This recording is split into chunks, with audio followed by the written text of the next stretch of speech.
is Astra of the Kipper system, and today I would like to talk about how being genuine is a revolutionary force.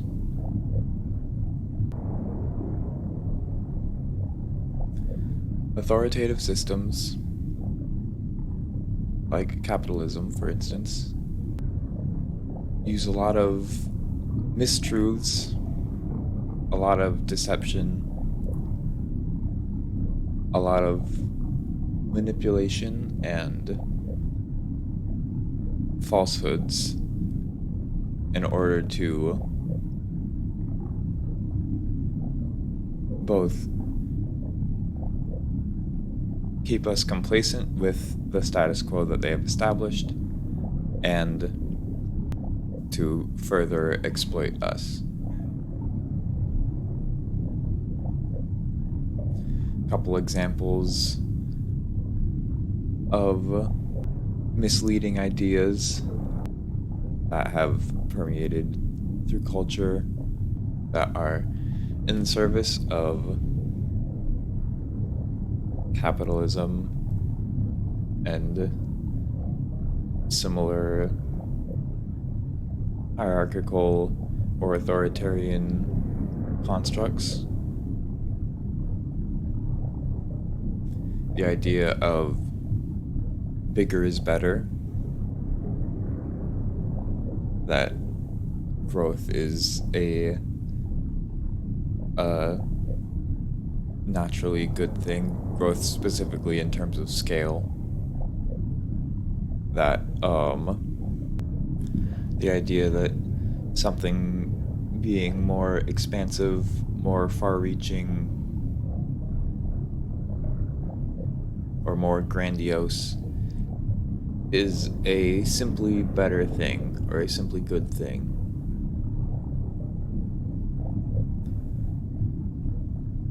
Not necessarily an idea that was started by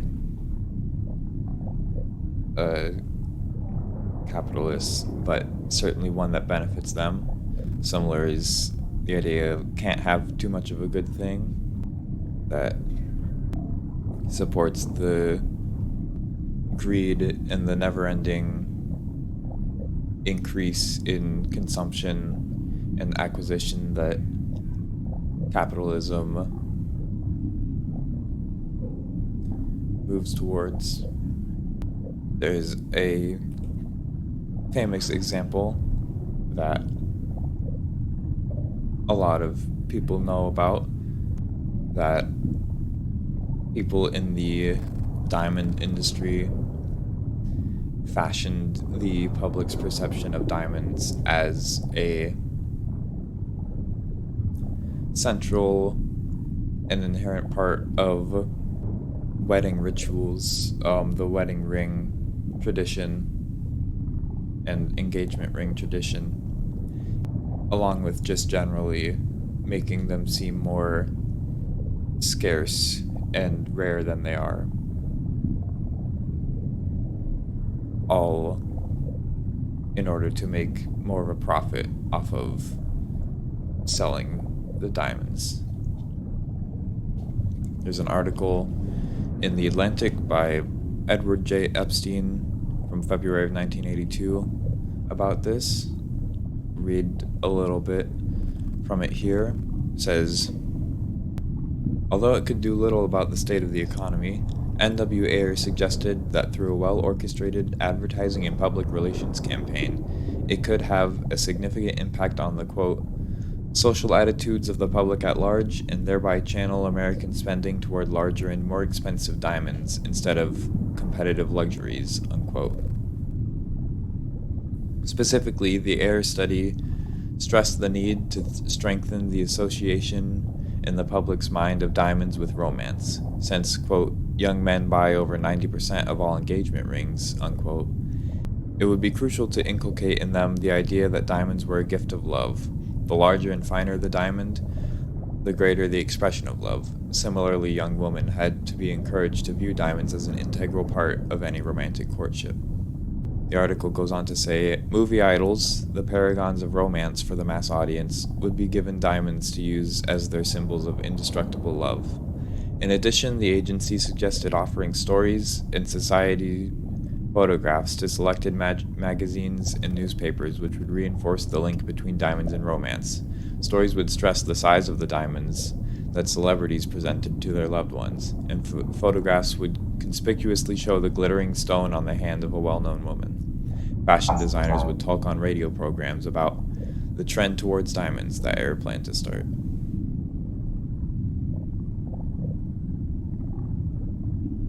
So that's one example of how capitalists can exploit and manipulate cultural ideas and even create entirely new cultural ideas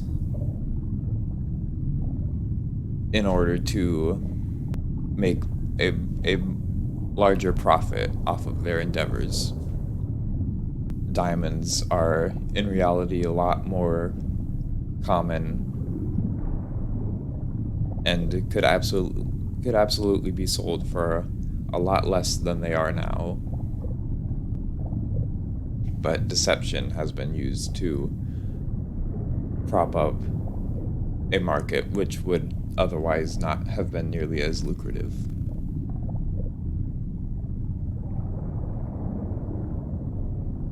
Another much deeper cultural idea that I think has been spread by capitalism in order to bolster consumerism is the idea that external things make you happy or unhappy. The idea that your external circumstances are ultimately what determines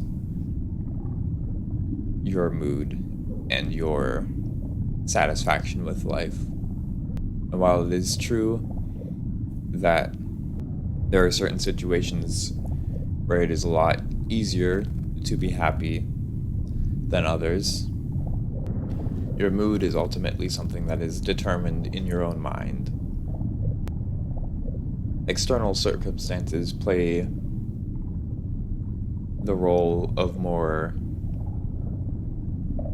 a prompt to feel a certain way, but they can never force you to feel happy or force you to feel unhappy.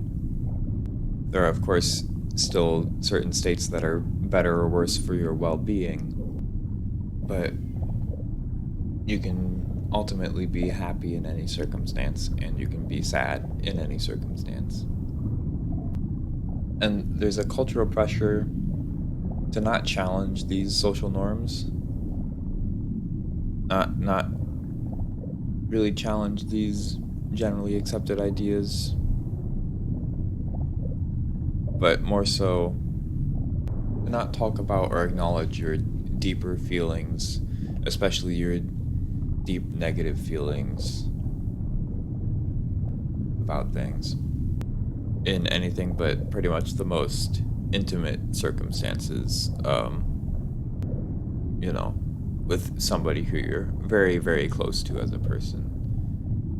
But your deep feelings, especially your deep negative feelings, is considered something that is reserved only for the people who you are very comfortable with and who are very comfortable with you. It's considered bizarre, rude, maybe even creepy, or out of touch to discuss any of your deeper, more genuine feelings with people who you are in a more casual acquaintance with. There's the idea of being a killjoy, or ruining the mood, or just taking people to a place they didn't want to go. And of course there is an appropriate time and place to express certain feelings and certain ideas. And there's a certain level of tact and restraint that will lead to more productive conversations and more skillful conversations, but generally the expression of deep and or negative feelings in our culture in any public or casual context is very devalued and very stigmatized. It's seen as a bad move socially. And there are certain standards of lying or not disclosing certain information to avoid such taboos. I would say most people would agree that in these situations it's better to just be dishonest than to bring up something that might be a hard feeling, something that is deep and heartfelt and consequently requires a lot of consideration and a certain kind of consideration and openness from all involved parties. For instance, there's a big stigma about I think this is going away fairly quickly in our limited experience. I don't think that this is much of a thing as I understand it used to be, but people saying that it's rude to talk about your salary in a work environment. And this is partly coming from just the baseline cultural idea that it's not good to share hard feelings in that space, and partly a thing that has been deliberately cultivated by bosses and people who run those spaces, run workplaces, and want to be able to pay workers unfairly without the workers knowing. Another very common example of this is withholding an honest criticism from somebody in order to not hurt their feelings. In the case that they ask for criticism, I would say that although there is certainly a level of, again, tactfulness and choosing the right words to avoid being unnecessarily harsh in criticism, it would be better in the long run to just give them a fully honest criticism, even if it is not flattering. But the truth is that negative feeling, like these examples, can't be processed, and its source can't be addressed if it is ignored, if it is swept under the rug. In fact, you can't in any way deal with something that you have chosen to ignore, no matter what it is. Because ignoring is opposite to engaging with something, and in order to deal with something, you have to engage with it on some level. So, by this mechanism, having this taboo around sharing difficult feelings,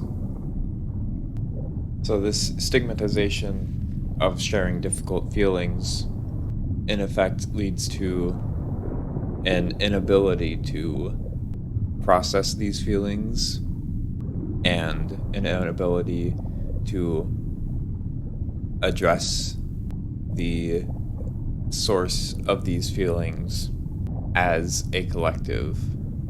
Because if you don't feel like you can share something that's been bothering you, then nobody else will ever know that it's been bothering you. And so nobody will help you because they won't be able to. Because you can't help with something you don't know about. At least, aside from accidentally. And there are a lot of people today who have gotten to the point of being willing to talk casually and openly about the broad idea of, oh, capitalism sucks and our jobs are hard. Which is good. That's some progress in the culture. That is a sign of some openness, but more so I think it is a sign of the downsides of capitalism becoming so obvious to so many people. And people are not yet on the level of disclosing, and a lot of people not even examining in themselves the deep traumas and the really deep, hard feelings that come from living under capitalism and living under other traumatizing social institutions like racism, sexism, etc. There are, of course, certain forums in certain areas where discussing that sort of thing is broadly accepted, not stigmatized, not seen as uncomfortable or awkward.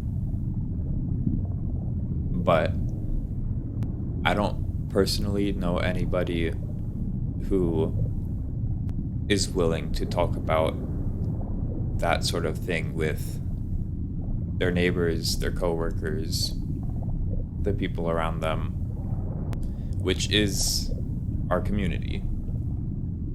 There are, of course, online communities, but you do live somewhere, and there are people around where you live, unless you live in isolation in the mountains or tundra, which I'm guessing not many people watching this video do.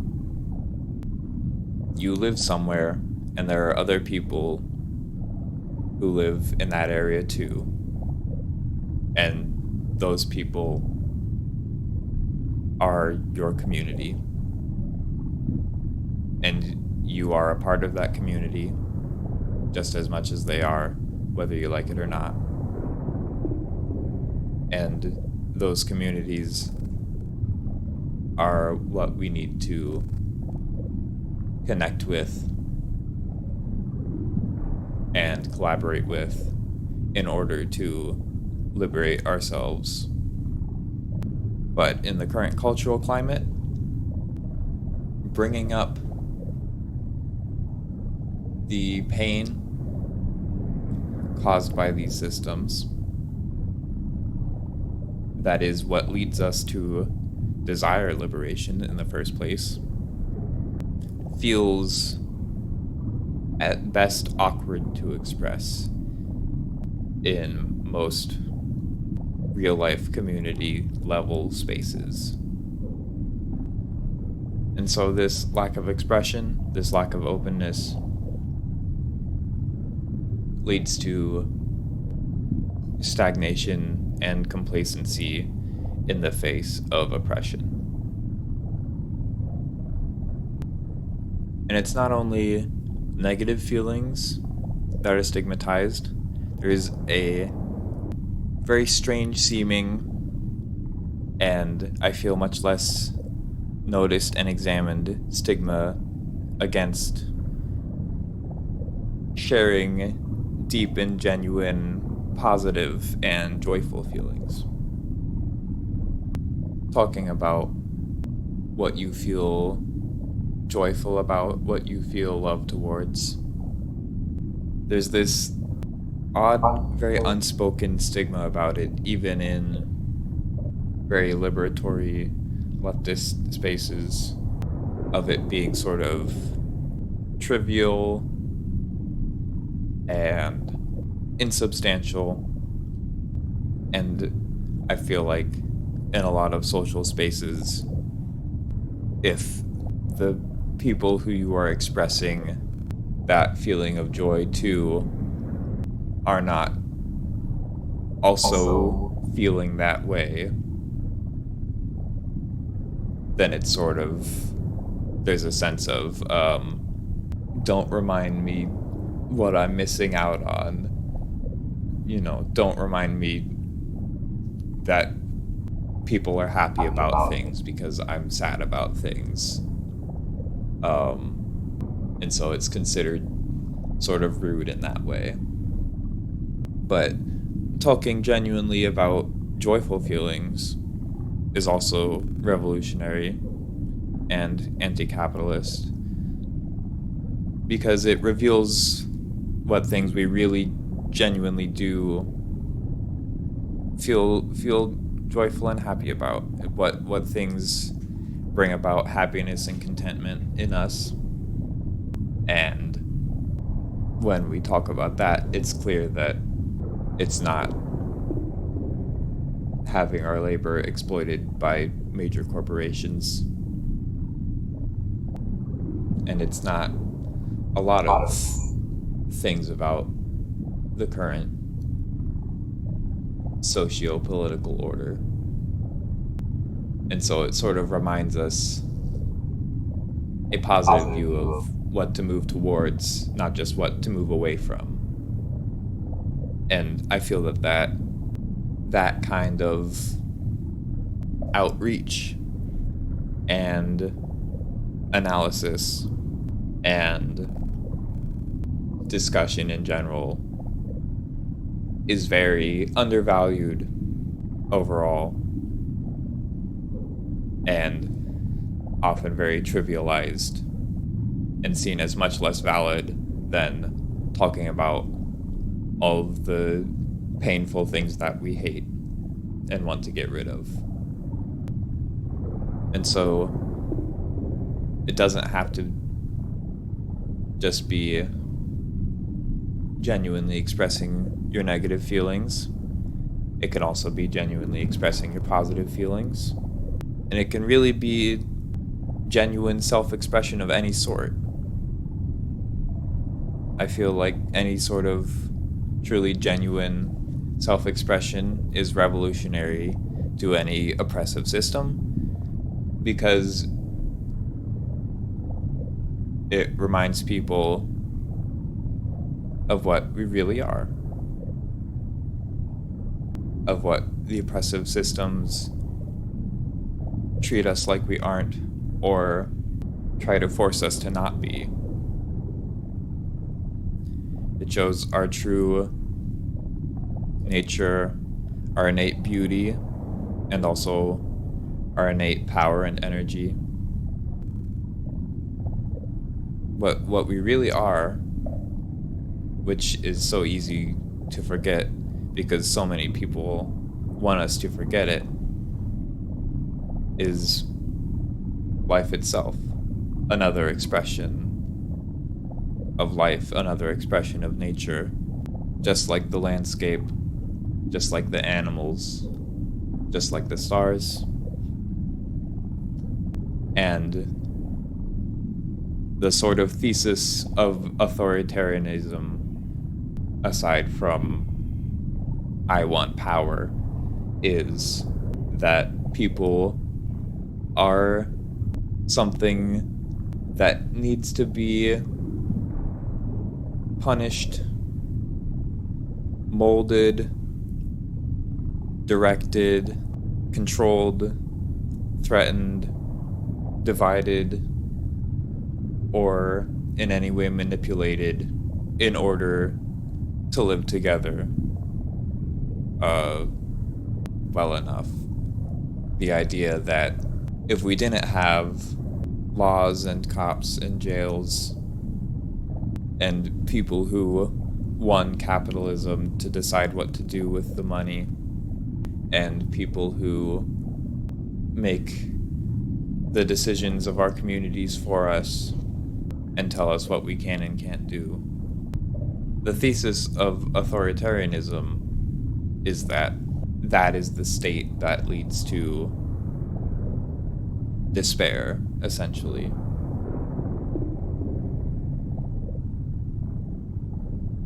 And we wouldn't get along. We would lie and steal and kill and hate, and the whole thing would come crashing down. But the reality is that for most of human history, we didn't have a large government. We didn't have capitalists to decide what to do with our money. We didn't have anybody from outside of our communities making the decisions in our communities for us and telling us what we can and can't do. For the vast majority of human history, in the vast majority of places around the world, people just lived locally with the communities of people who they happened to live by and interact with, and decisions were made from and for the communities that they directly affected. And it was, generally speaking, a lot more loving, a lot more harmonious, a lot more fulfilling, and above all, a lot more free.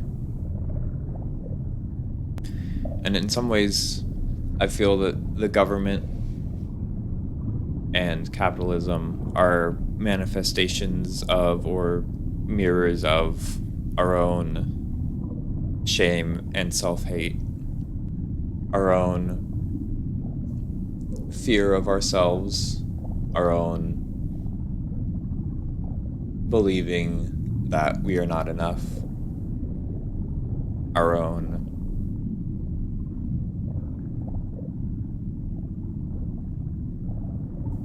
thinking that we cannot be ourselves, that we have to manage ourselves, that we have to rule ourselves rather than just being.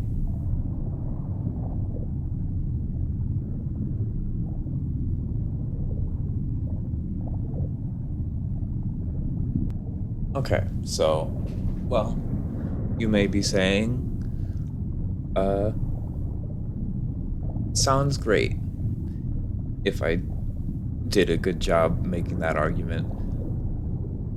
Genuineness seems like a good revolutionary quality, so how do I be genuine? Well, genuineness is your default state of being. It is sort of, by definition, the most natural and unrestrained version of you. So, cultivating genuineness is more about just not being ingenuine, rather than trying to actively be genuine, trying to positively cultivate genuineness, because once you remove ingenuineness, once you remove dishonesty, then genuineness is what is naturally left there. So the best way to start about lessening ingenuineness is to be honest with yourself about who you are. If you're into that sort of thing, you can pledge to be honest to yourself or take a vow or something. I don't really do vows, but if that's your sort of thing, then go ahead.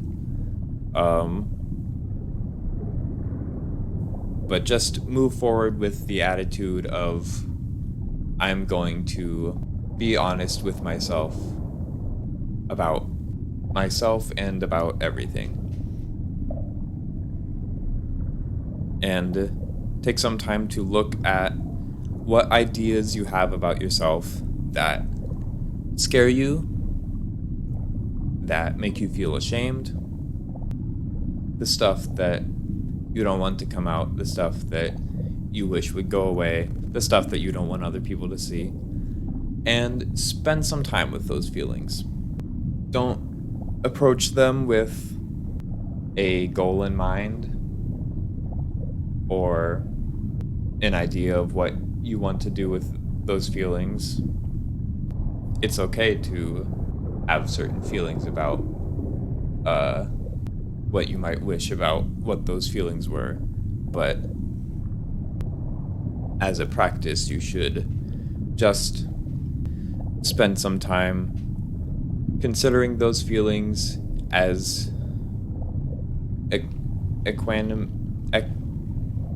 equanimously and as equally, as even-mindedly, I guess that's easier to say, as you can, starting by simply admitting to yourself that those feelings are there and those aspects are there, the things that you feel afraid or ashamed of. Don't hide from your shadow. Don't try to stuff it in a corner. Don't try to brush it under the rug. Look at your dark side, or your flaws, or your regrets, and accept it as something that is there as a part of you. And that's all you need to start. And that's for yourself, for being genuine with others. You should start with yourself. In most transformations of your behavior and feeling in this way, it's generally best to start with yourself and then move on to others.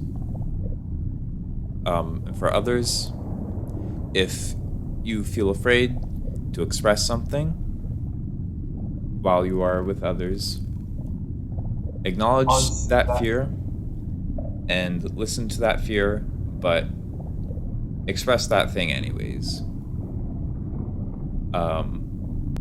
If expressing that thing would genuinely lead to some sort of harm coming to you, some sort of bodily harm, or loss of support, or something like that, then it's not important to express everything. Definitely take care of yourself first. But if it is something that you are afraid to express purely because of shame or embarrassment, or just wanting to keep a relationship a certain way, not wanting others to think of you a certain way, things like that, then it is very freeing to just go ahead and express that thing anyways. And also examine the rules you might have set for yourself. Things like, I can't say such and such thing, or I should act this way or that way in this situation, or if I do so and so thing, then people will dislike me. the restrictions that you put on yourself, especially in situations of social interaction. Not necessarily deny all of those rules, but examine them and keep them in mind whenever you decide to follow them, acknowledge them, and reconsider every time if that really is a rule that you need to follow.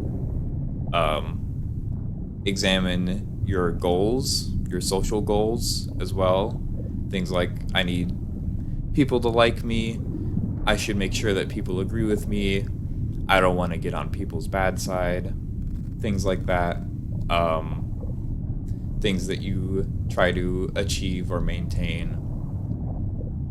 Again, there's nothing inherently wrong with setting rules and goals for yourself.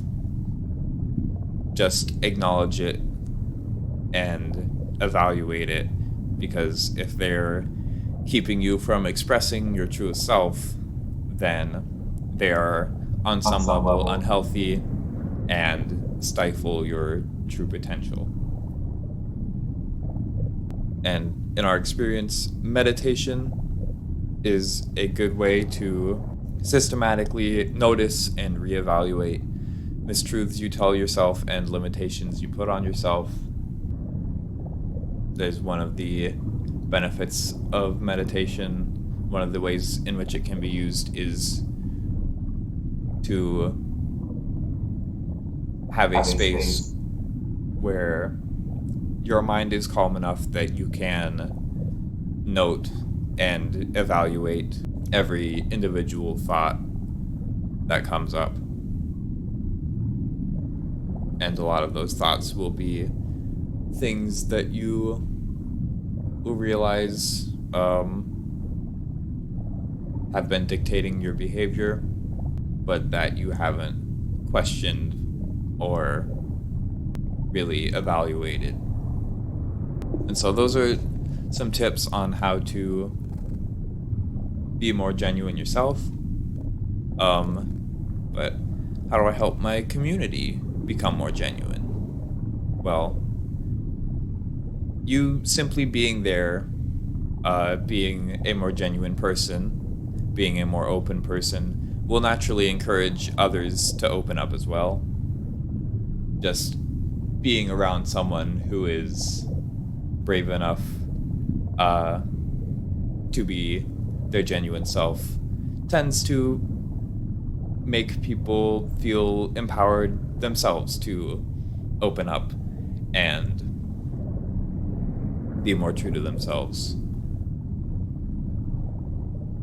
I've never seen it make somebody want to clam up and lie to themselves more. It's typically a very, very effective way of helping others to open up, is to just yourself be open. You can also more actively extend genuine love and appreciation to others. Let them know your genuine feelings about them. Let them know that you want them to be more genuine. Let them know that you love them. Let them know that you enjoy being with them. Things like that. That's another good way to help other people to open up. Another suggestion, at our old school, which was at a church, there was often a poster for a grief share. That was, I think, a monthly thing. That was an event where people would just come and share their grief, share the things that share the things that they feel deeply, share the things that has deeply saddened or upset them. or made them angry.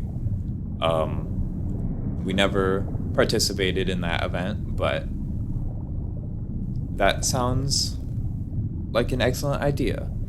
And you might want to set up sometime any deliberately set apart time to share genuine feelings, to share with an understanding that this time is to share genuine and potentially hard feelings. Having that space will build a lot of openness and solidarity in your communities and in your relationships on whatever scale you do it. It will help a lot with the communication and closeness in whatever community you would implement that in. And all of those points for the community, they work for anything from just you and another person in a relationship, all the way up to communities with hundreds of people or thousands of people, or however many people. It's really just advice about sharing genuineness and openness between people. So, being genuine can be, and often is, a very hard thing to do.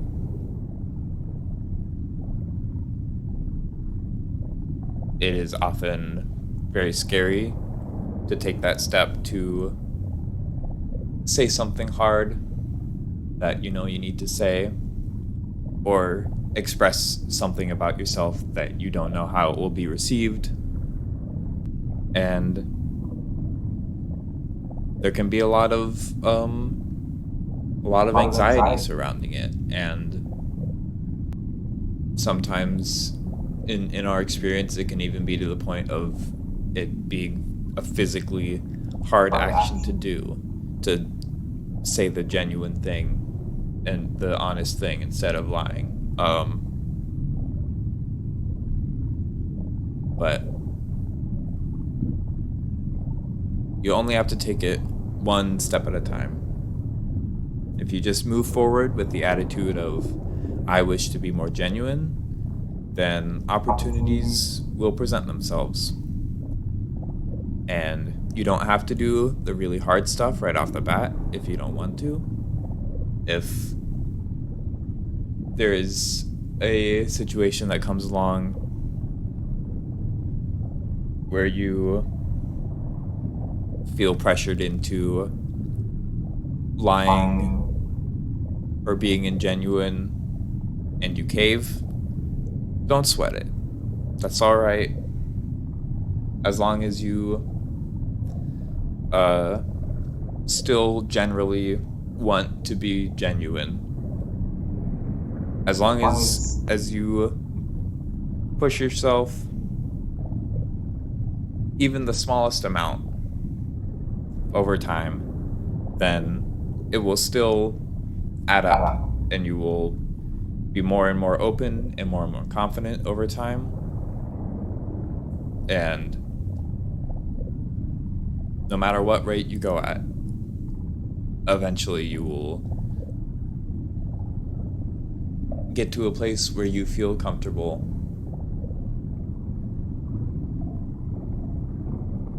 expressing your full, genuine self, no matter what the situation. And I feel that that really is sort of what freedom is.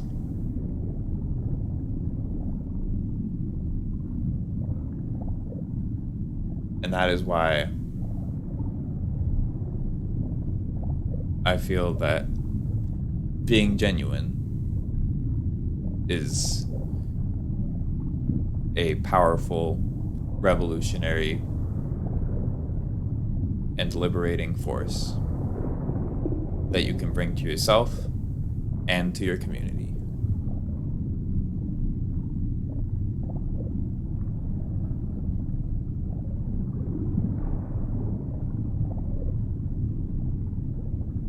Thank you for watching this video. I don't know how to end it.